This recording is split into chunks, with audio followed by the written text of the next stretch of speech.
The Tao of Self-Confidence, episode 393. Welcome to the Tao of Self-Confidence, where I share stories of amazing women who have discovered their inner journey to self-confidence. Visit our website at thetaoofselfconfidence.com. Your inner journey to self-confidence awaits.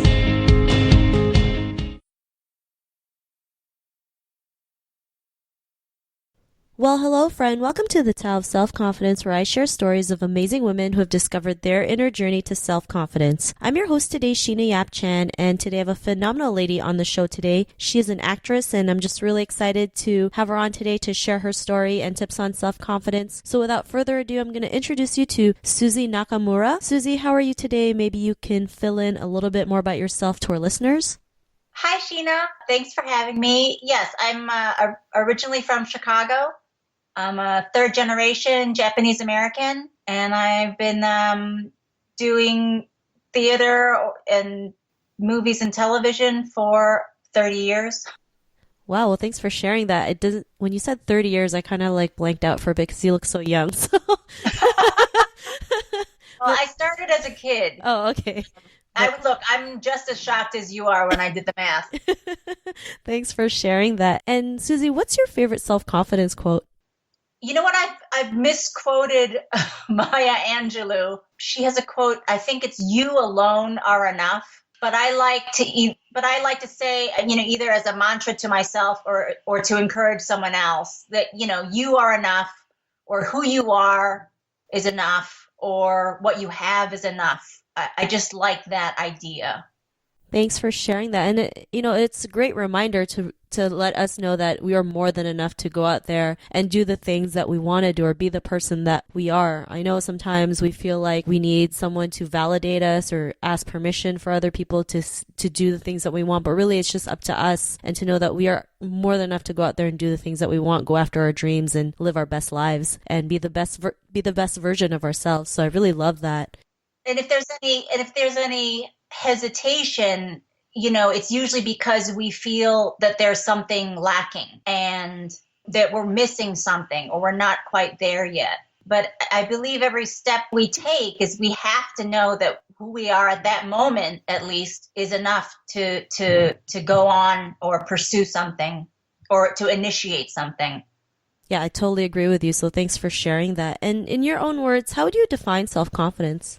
I would have to say that it's learning. It's a process. So I'm going to use a verb that suggests that it's ongoing. I think it's a learning process, and that self-confidence is this sort of self-awareness and decision to learn who we are and who we are within the context of the world.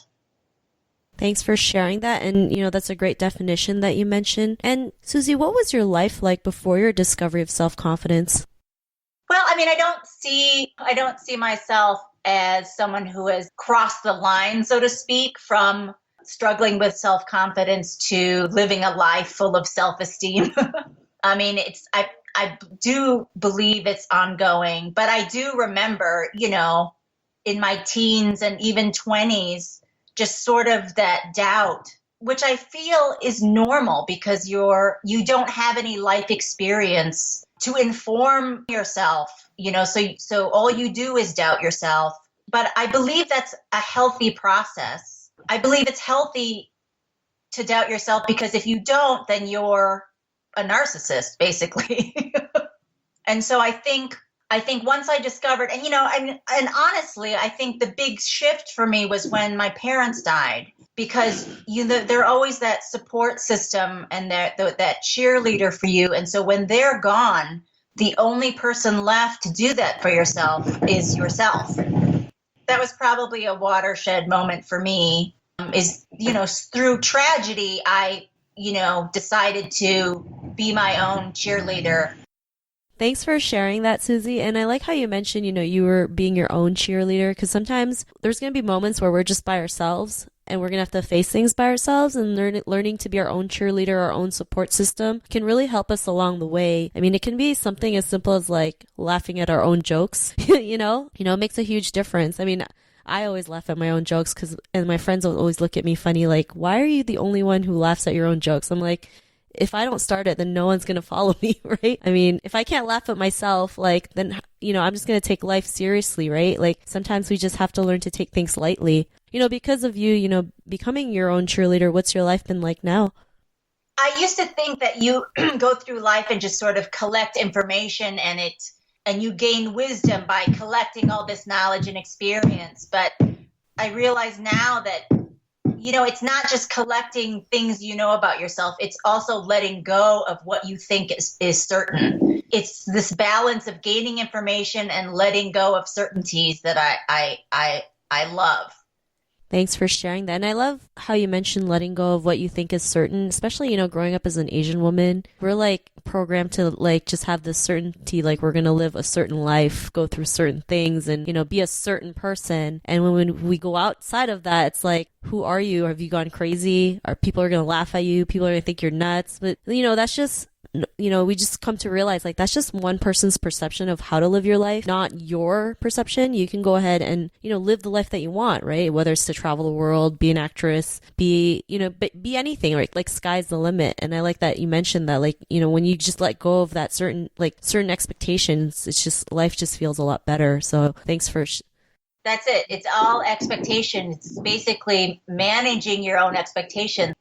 That's probably the biggest difference for me is when I felt more self-confidence, part of that was sort of letting go of a lot of expectations and trying to be more spontaneous. And it just made me generally happier. And along with that came a little more self-confidence as well. Thanks for sharing that. And Suzy, to the woman who's listening to your episode, she may be in her own journey of self-confidence. What would be that one tip you would give to her? It's very difficult to see yourself. It's almost impossible, actually. You can't be objective about your own, how you're perceived and that kind of stuff. So what I did, and maybe it's because I'm a character actor too, I started studying other people and I tried to look for either, traits or habits that I didn't want. And that was easier for me to sort of gauge than to try and achieve all these lofty goals that I hadn't even conceived of yet. And I used role models for positive images, and they were all people I knew that, they were all friends of mine. And I just sort of collected this list of things who I wanted to be, and more specifically, who I didn't want to be. And that was just easier for me to study and to gauge instead of trying to be objective about myself. Thanks for sharing that tip. I'm sure the listeners would love that. And, like what you mentioned, like sometimes we just need to step away from that and not be so objective about ourselves. So thanks again. And Suzy, if our listeners wanted to get to know a little bit more about you and what you do, is there any links or social media profiles we can connect with? You can find me on Twitter at Suzy Nakamura. I'm on Instagram as Not Really Suzy. But you can find all those links on my website at suzynakamura.com. Thanks for sharing that. And to our listeners, if you want to connect with Suzy, you can also head on over to thetaoofselfconfidence.com and search for Suzy's name. Her show notes will pop up along with everything else we talked about. And I just really want to thank Suzy for taking the time to share her story and tips with us on self-confidence. So thank you so much, Suzy. Thanks, Gina. Not a problem. It was great having you on the show. To our listeners, be on the lookout for another new episode of another amazing woman's journey to self-confidence, and we'll talk to you soon. Bye for now. Thank you for tuning in to another amazing episode of The Tao of Self-Confidence. Get your free audiobook by visiting our website at thetaoofselfconfidence.com. Your inner journey to self-confidence awaits.